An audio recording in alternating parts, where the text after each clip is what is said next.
Hi, I'm Tim. Welcome to our channel and thanks for logging on. If you enjoy these videos, do me a favor and subscribe to our YouTube channel right here at Watchbox Reviews. I'd really appreciate it, and I commit to updating daily. If you like this watch, you can purchase it on our website, thewatchbox.com. Buy, trade, and sell luxury watches on thewatchbox.com.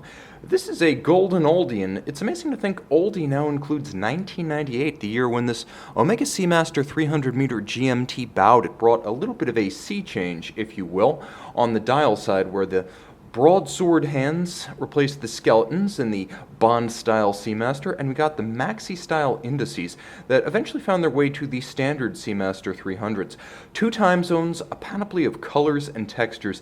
It's the same handsome case we've come to know and love since 1993. 41 millimeters as rated. I measure at about 41.5, but it's still nice and slim, even with the GMT complication. 13.6 millimeters thick with a nice slope to the bezel. You can absolutely wear this watch with a dress cuff. Now, lug-to-lug, it's a fairly compact case at 47.8 millimeters, but you will find that it has a fuller stance across the wrist when you include the solid end links of the bracelet. End link to end link, it measures a meaty 53.2 across the wrist. My 16 centimeter circumference wrist wears the watch well, and I can tell you that I own the same size watch on the traditional 5-link Bond style bracelet, and it fits a treat. Now, you will note this bracelet is a bit more substantial than the Bond. The Bond was somewhere between a dress bracelet and a sports bracelet. This squared off 3-link design is much more clearly designed with sporting intent. Now, there's a combination of satin flanks and large and small flanking links to break up the design a little bit, but it clearly owes a debt of gratitude to the legendary Rolex Oyster bracelet. But like the Oyster, it is comfortable with broad channels between the links to avoid pinching skin, pulling hair, or trapping heat. You can see back in the day, pins and sleeves were used for sizing. It was all the rage in the 90s. They do, however, stay put, unlike screws which can occasionally back out. Now, you can see underneath there is a very substantial deployant clasp, and let me see if I can pop this one out. They're always tight fit. The tolerances of this one remain excellent. As you can see, it's a machined component just like the clasp itself, which is to say, unlike the stamped Rolex clasps of the period, which quickly become rather ropey and loose, these retain those same crisp tolerances. So this one pops open with a distinct snap and closes the same way.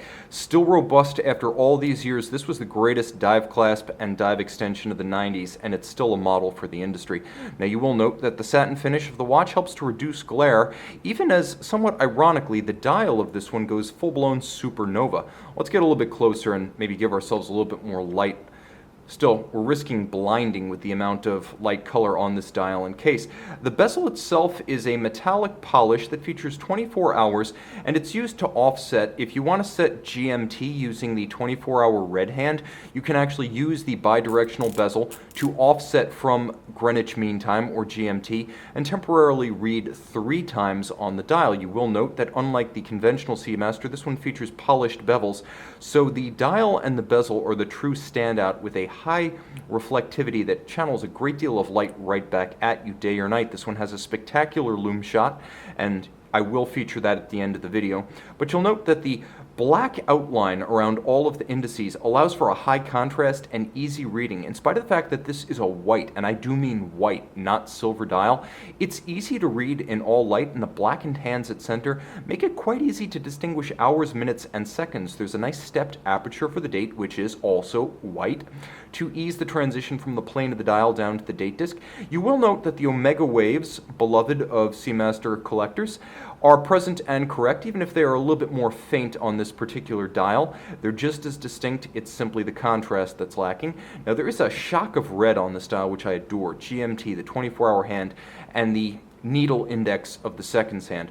The watch features an Omega caliber 1128 21 joules automatic winding, 44-hour power reserve, bidirectional winding action. It does feature hacking or stop seconds. It's a COSC certified Swiss chronometer, and the watch does feature 300-meter water resistance with a slightly unconventional profile, as you'll note the disappearance of the customary helium escape valve.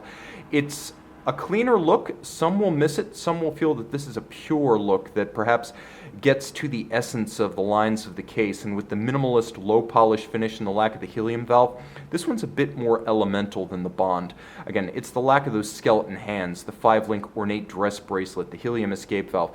This is almost a stripped down watch with a scaled up movement. The additional second time zone with the 24-hour format for the red hand makes this perhaps a more appropriate adventurer's watch. Perhaps not the ultimate diver, still very accomplished with a 300-meter water resistance. This one's better for the traveler who has an adventure awaiting him at his destination.